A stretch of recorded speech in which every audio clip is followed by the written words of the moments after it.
Bonjour à toutes et à tous, bienvenue dans le Bonjour, 5e jour du défi guérison. Et aujourd'hui, le titre, c'est Rester dans le repos de Jésus. Comment ça va, Jérémy? ça va très bien et toi David?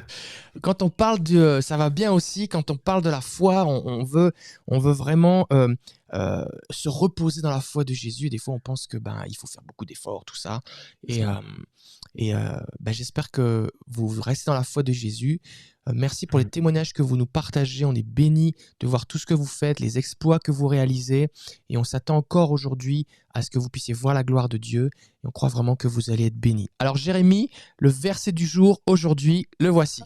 Voilà, c'est dans Ésaïe chapitre 53 verset 5 qui est écrit: Mais c'est pour nos péchés qu'il a été percé, on parle de Jésus, c'est pour nos fautes qu'il a été brisé, le châtiment qui nous donne la paix est retombé sur lui, et c'est par ses blessures que nous sommes guéris. Vous savez, des fois, on prie pour des gens, on prie pour des malades, et on dit: Jésus, est-ce que tu peux guérir cette personne? Et on demande à Jésus de le guérir. Et comme David l'a partagé aussi, Jésus ne demande pas: prier le Père pour que le Père puisse guérir. Il dit: vous guérissez les malades. Hmm. Et des fois, on se dit: Seigneur, est-ce que tu veux guérir cette personne? Et il y a souvent cette question-là: Seigneur, est-ce que tu veux la guérir? Et des fois même, on se dit: Seigneur, mais ok, tu veux la guérir, mais est-ce que tu veux la guérir là, maintenant? On se pose toutes sortes de questions qui viennent enlever la paix, qui viennent enlever le repos de Dieu. Le texte est clair: c'est par les meurtrissures de Jésus que nous sommes guéris. D'accord? Pas que nous pouvons peut-être être guéris. Non, nous sommes guéris.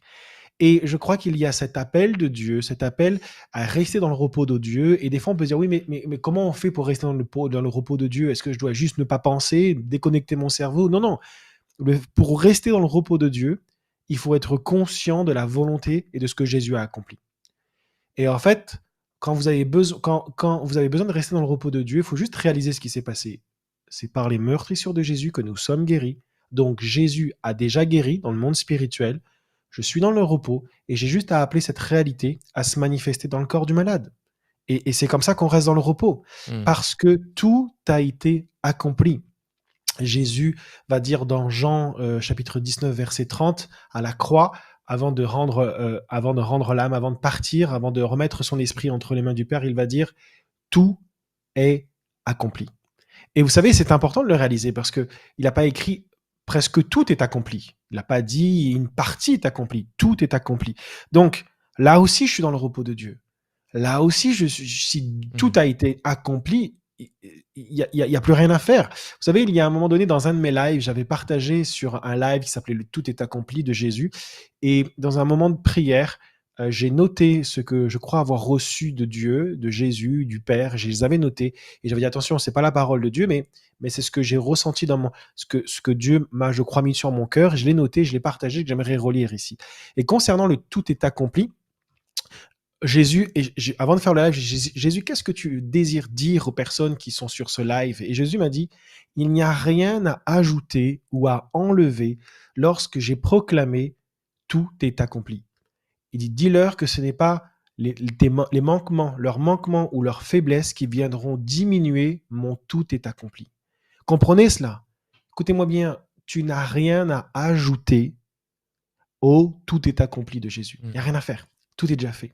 C'est bon ça, Et c'est dans ce très moment bon. de prière, Dieu le Père me parle et j'aimerais le lire. C'est écrit: mon enfant, dis-leur: mon enfant, pourquoi regardes-tu à ce que tu accomplis alors que mon fils a tout accompli?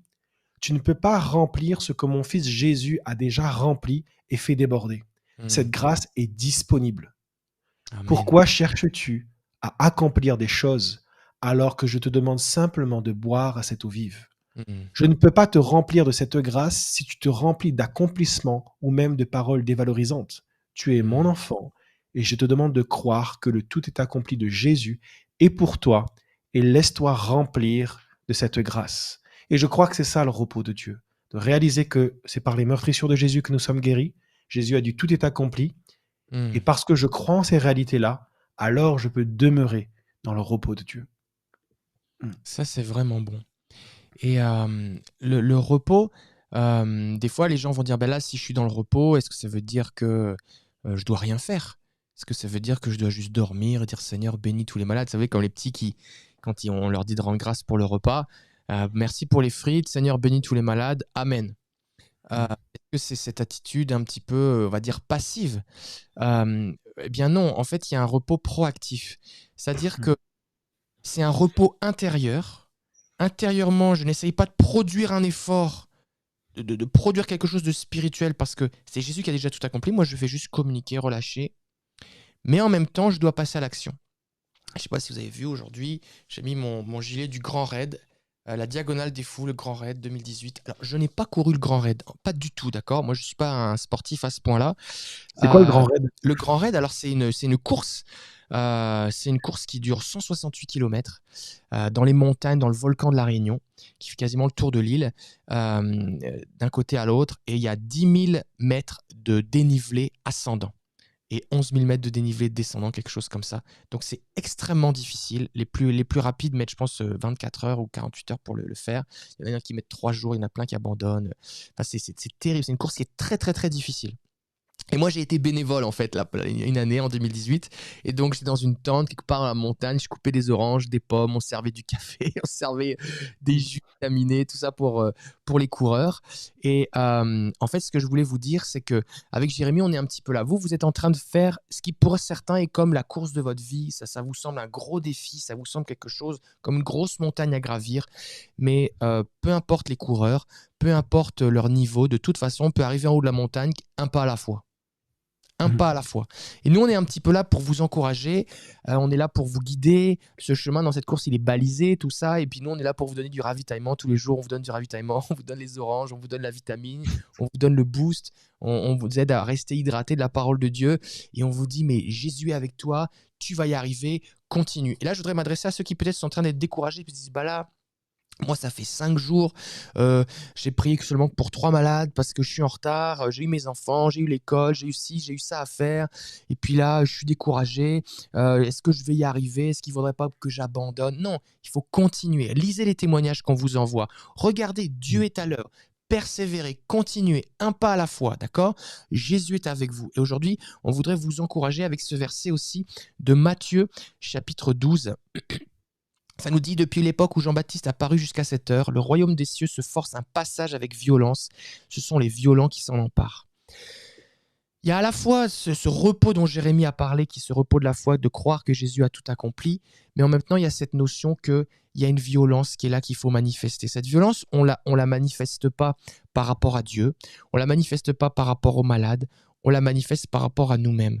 On se fait violence, on fait violence à notre chair, on fait violence à notre inconfort, on fait violence à la gêne, on fait violence à la peur, on fait violence à cet ego qui veut pas se mettre en avant.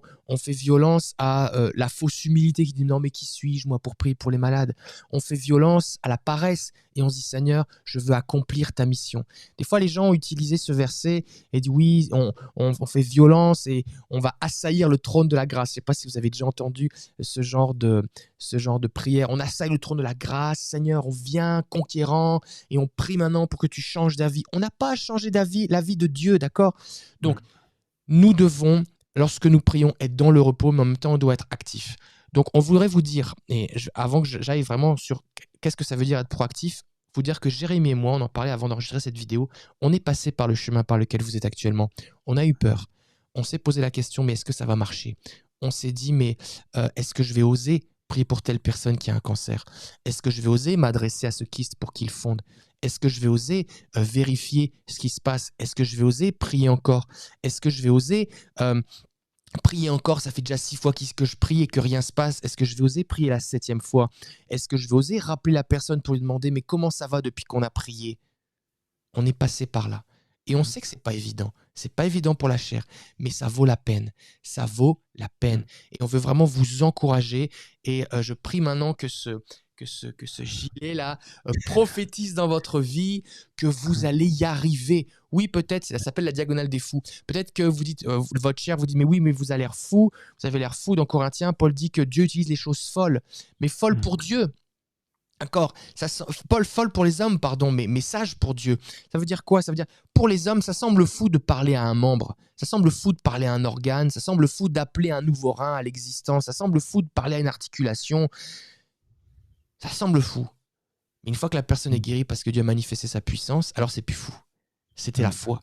c'est la gloire de Dieu qui se manifeste, d'accord? Donc on veut vraiment vous encourager. Peut-être que vous avez l'impression que vous êtes en train de faire la diagonale des fous. N'abandonnez pas, persévérez, allez jusqu'au bout. C'est comme quand les gens qui suivent mon guide audio 21 jours à l'écoute de Dieu, des fois les gens se disent, si vous ne l'avez pas suivi là, c'est celui-là, 21 jours à l'écoute de Dieu. Il y a des gens, des tas de témoignages, les gens disent voilà, au bout du premier jour, Dieu m'a parlé, au bout du 5e jour, Dieu m'a parlé. Des fois, les gens m'écrivent voilà, ça faisait une semaine, j'étais découragé, Dieu ne me parlait pas, j'étais jaloux, pourquoi c'est que pour les autres? Et là, c'est le 12e jour, c'est le 8e jour, et là, ça y est, Dieu m'a parlé. J'ai reçu même des témoignages de gens qui me disent je l'ai fait une première fois au complet, Dieu ne m'a pas parlé, j'étais dégoûté. Finalement, je l'ai refait une deuxième fois, et là, Dieu m'a parlé. Persévérez, les promesses de Dieu sont oui, amen pour vous. Ok? Alors, être violent, cette notion de faire un effort, qu'est-ce que ça veut dire? Ça veut dire que je dois aller prier pour les gens. D'accord? On vous l'a dit, aller prier. Je dois oser imposer les mains. Je dois oser parler, exercer mon autorité. On l'a dit dans les précédents jours. Ça veut dire que je dois oser vérifier. Je dois oser faire un suivi. Je dois oser prier encore et encore. Mais ça ne veut pas dire je dois convaincre Dieu. Si vous essayez de convaincre Dieu, Seigneur, tu sais si elle était guérie, là, elle pourrait remarcher, Seigneur, fais un effort. Ça, vous n'êtes pas dans la foi. Parce que la foi, c'est croire que Dieu veut. Si vous ne croyez pas que Dieu veut, vous n'êtes plus dans la foi. La foi, ce n'est pas non plus supplier Dieu. Seigneur, tu vois, je t'en supplie, tu vois, regarde comme elle souffre, c'est tellement la misère. Il pourrait reprendre son travail, là, il est en arrêt de travail, tu vois comme il galère. Si vous suppliez Dieu, vous prétendez que quelque part vous avez plus de compassion que lui, ou que Dieu n'a pas de compassion. Mais dans le verset qu'on a lu, que Jérémie nous a lu là, Jésus il a été percé. Il a souffert ses blessures, ses meurtrissures. C'est par ses meurtrissures que nous sommes guéris. Donc on ne peut pas dire que Jésus n'a pas eu compassion. Il a souffert ça juste pour qu'on puisse être guéri. Donc Jésus a eu compassion. On ne peut pas dire ça. Donc ne cherchez pas à supplier Dieu ou à l'apitoyer. Et quand vous priez, posez-vous la question, et ça va être graphique, vous allez retenir. N'essayez pas quand vous priez de pondre un œuf. Souvent quand je dis ça, les gens rigolent, mais est-ce que vous êtes capable de pondre un œuf? Non. Vous n'êtes pas plus capable de produire quelque chose de spirituel. Tout ce que vous faites, c'est prendre ce que Jésus a déjà accompli et le communiquer dans la vie de la personne. Vous ne le produisez pas. Votre prière ne produit pas la volonté de Dieu. Votre prière ne fait pas que Dieu se dit hey, c'est une bonne idée, il y a plein de malades. On pourrait faire un truc, Jésus, là. Qu'est-ce qu'on pourrait faire pour que les gens soient guéris? Non, Jésus a déjà tout accompli. Avant même que vous soyez nés, Jésus est déjà mort et ressuscité pour que vous puissiez vous guérir les malades. Donc, posez-vous la question lorsque vous priez. Est-ce que je suis en train de pondre un œuf? Est-ce que je suis en train d'essayer de convaincre Dieu? Est-ce que je suis en train d'essayer de l'apitoyer? Ou est-ce que je suis dans le repos de la foi? De dire merci Jésus parce que tu as tout accompli. Et là, vous parlez simplement. Et là, on va voir maintenant avec Jérémie un texte où Jésus guérit 10 personnes d'un coup d'une maladie totalement incurable et terrible. Et encore aujourd'hui, maintenant, c'est incurable. Mais avec une facilité déconcertante, une simplicité et un repos qui va nous enseigner maintenant.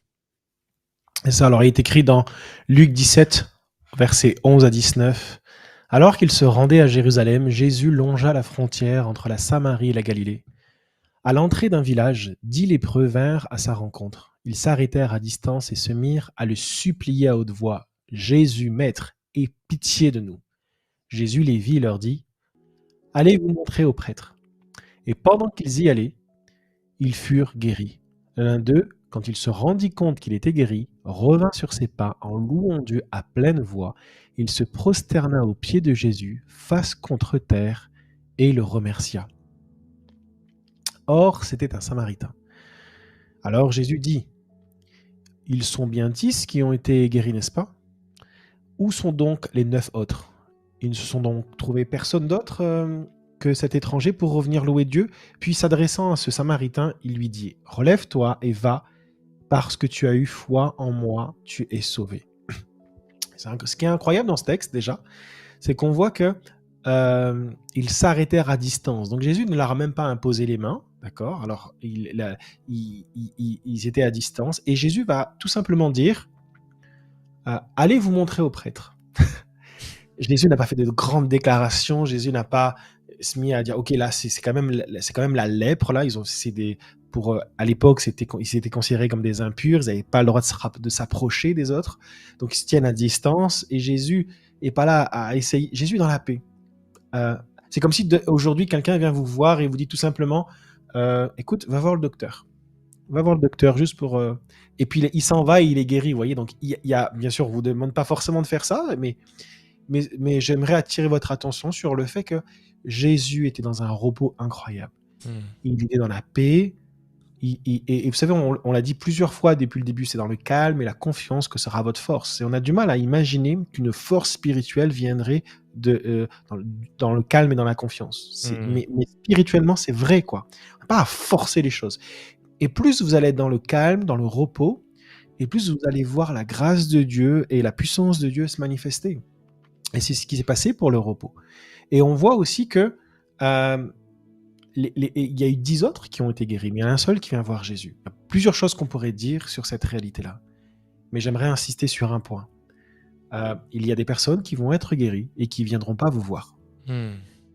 Et vous allez le voir, il y a des gens voilà, et puis le texte insiste en disant que c'est un Samaritain. Donc il y avait une certaine entre les Juifs et les Samaritains, c'était assez tendu, d'accord, mais lui il vient voir Jésus, donc c'est quand même assez impressionnant de voir que même à l'époque de Jésus, il y a que 10% de retour quand on réalise 10% de retour, pas de guérison. Mais sur les guérisons qu'il y a eu, il n'a eu que 10% de retour sur toutes les guérisons qui a pris place à ce moment-là. Donc, ne soyez pas découragés.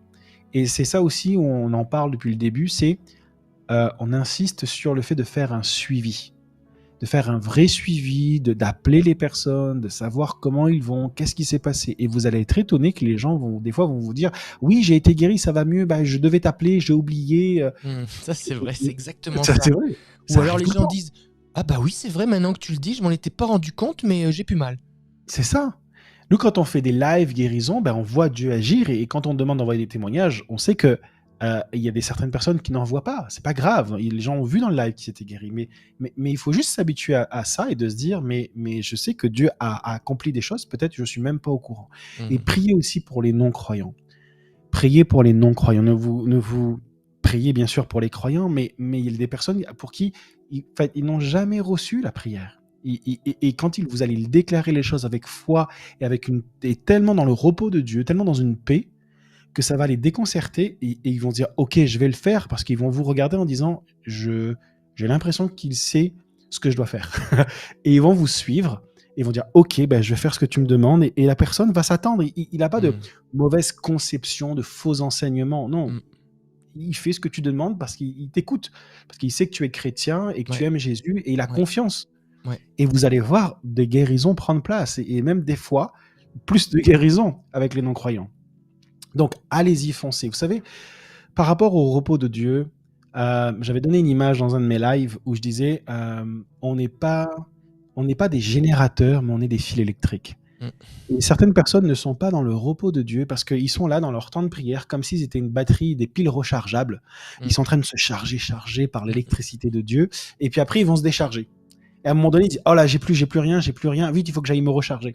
Et des fois, ils disent ah mais non, je peux pas prier parce que du coup là, je me suis pas assez chargé ce matin, j'ai pas eu le temps, les enfants qui ont couru, l'école et tout ça, les petits déjeuners, et puis vite déposé au collège. Et là, ils sont là en disant ah je peux pas, pour toutes sortes de raisons. Ah, je suis au travail, mais je me suis pris la tête avec quelqu'un, du coup là non, ma pile a dû se décharger. Et c'est pour ça qu'on n'est pas dans le repos de Dieu. On n'est pas des piles électriques. On n'est pas des piles rechargeables. On est un fil électrique. Un fil électrique ne produit rien. C'est vrai. Mais si on le met sur une pile et on le met sur quelque chose d'autre, le courant passe.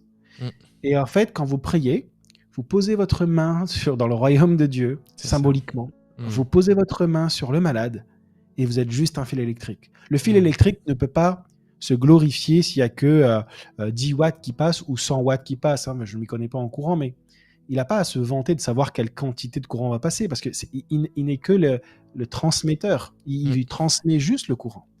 Et quand vous êtes dans cette notion-là en disant je suis juste un fil électrique, vous êtes dans le repos de Dieu. C'est ça. Parce que vous savez que ça n'a rien à voir avec vous. Ça a à voir avec le royaume de Dieu qui se manifeste pour le malade. Donc n'hésitez pas à le proclamer. Je ne suis pas une pile rechargeable, je suis un fil électrique. Ok ? C'est important. C'est important. Et on parlait de maladies difficiles. Je finis avec cette histoire, ce témoignage. Je m'en souviens, une fois, j'ai prié pour quelqu'un et je ne savais pas ce qu'elle avait. Et je prie pour elle, fil électrique, vous voyez, je prie pour elle. Et là, en fait, Je ne veux pas raconter l'histoire dans le détail parce que ça serait trop long, mais ça faisait une quarantaine d'années qu'elle avait une maladie qui s'appelle la maladie de Verneuil, qui s'appelle la maladie de la honte. C'est une maladie du sang qui est incurable, qui ne se guérit pas. Et elle était déjà allongée sur son lit parce qu'elle avait des abcès un peu partout qui venaient d'être coupés par le médecin. Elle avait une semaine d'arrêt de travail à souffrir. Et alors que je priais dans un live, elle était allongée dans son canapé. Et juste fil électrique, et Dieu, le royaume de Dieu a décidé d'envoyer une décharge électrique incroyable sur elle, pour reprendre l'image de ce fil électrique. Et elle a été guérie, elle s'est mise debout alors qu'elle ne pouvait rien faire. Elle s'est mise debout, elle a commencé à dire « mais c'est fini, j'ai plus de douleur, j'ai plus de douleur ». C'était terminé, elle a fait une prise de sang, parce que c'est une maladie du sang qui ne se guérit pas, et elle a eu une preuve du médecin qu'il n'y avait plus aucune trace de la maladie de Verneuil dans son sang. Vous comprenez que j'ai pas dû me charger plus pour donner plus. J'avais juste à être un fil électrique, à dans le repos de Dieu, et Dieu l'a touché. Donc je vous encourage à toujours ne pas vous concentrer sur ce qui est devant vous, concentrez-vous sur cette réalité d'être un fil électrique, et d'être dans le repos de Dieu, et dans le tout est accompli de Dieu. Ouais. Gloire à Jésus. Alors on va prier dans un instant, on va prier justement pour les maladies de peau, les maladies de sang, les maladies incurables, les maladies honteuses. Parce que peut-être il y a des gens, vous êtes en train de suivre cette formation et vous avez ce genre de maladie, mais aussi parce que on veut vous encourager à aussi oser prier pour ces choses, d'accord ? Parce que la seule façon de voir des lépreux guéris, c'est de prier pour des lépreux. La seule façon de voir des ressuscités des morts, c'est de prier pour des morts. La seule façon de voir des aveugles voir, c'est de prier pour quelqu'un qui est aveugle, d'accord ? Vous ne pouvez pas voir une guérison d'un aveugle en priant pour un orteil. C'est pas possible, d'accord ? Donc, c'est pour ça aussi on vous encourager dans cette... Et qu'est-ce qui est plus fatigant ? De prier pour un aveugle ou de prier pour un mal de tête ? Qu'est-ce qui est plus épuisant ? De prier pour cette personne qui avait cette maladie incurable depuis 40 ans ou prier pour quelqu'un qui a, je sais pas moi, de l'eczéma depuis un bébé qui a de l'eczéma depuis quelques semaines. Ça change rien en fait. L'idée c'est que, comme tu disais avec le fil, moi j'étais pro de physique-chimie là, peu importe la puissance, l'ampérage qui passe au travers du fil, le fil ça lui change rien en fait. D'accord ? Que vous allumez votre grille-pain ou une petite ampoule LED qui consomme rien, le fil, ça lui change rien. D'accord ? Donc, l'idée, c'est que des fois, on se met dans notre tête, on se dit « Ah, mais là, c'est un gros truc, est-ce que je suis prêt ?» Mais en fait, non, c'est pareil. C'est dans le calme et la confiance que sera votre force. Je suis dans le repos du Jésus, dans le repos du tout accompli. Alors maintenant, on voudrait vous donner des trucs très pratiques. Et ça, c'est des choses qu'on fait et ça nous aide. Donc, tout d'abord, aujourd'hui, on vous demande de prier encore pour 3 nouvelles personnes. Alors, je sais qu'il y en a certains, vous êtes déjà à 3 par jour, vous êtes disciplinés, vous êtes à 3 par jour. Il y en a certains, vous êtes à plus que 3. Parce que vous êtes tellement en feu là, vous avez vu tellement de guérisons, vous dites voilà, vous priez pour plus de personnes, ou des fois vous avez été dans un groupe, quelqu'un a été guéri, puis vous avez prié pour toutes les personnes du groupe, d'accord ? Donc vous avez dépassé le quota, mais il n'y a pas de quota, il n'y a pas de limite, d'accord ? Vous n'allez pas faire un burn-out parce que vous avez prié pour plus de personnes. Ce n'est pas votre puissance ou votre énergie que vous communiquez, c'est la vie de Jésus qui est infinie. Mais il y en a d'autres, vous vous dites, ben là, moi, je suis en retard, mais c'est pas grave, vous prenez pas la tête. Fixez-vous, considérez pas le retard que vous avez accumulé, faites aujourd'hui. Dites-vous, aujourd'hui, je vais commencer par prier pour une personne. Quand vous avez prié pour une personne, essayez d'aller prier pour une deuxième, d'accord ? Vous mettez pas la pression, mais l'idée, c'est de vous encourager. On rappelle, si on vous dit de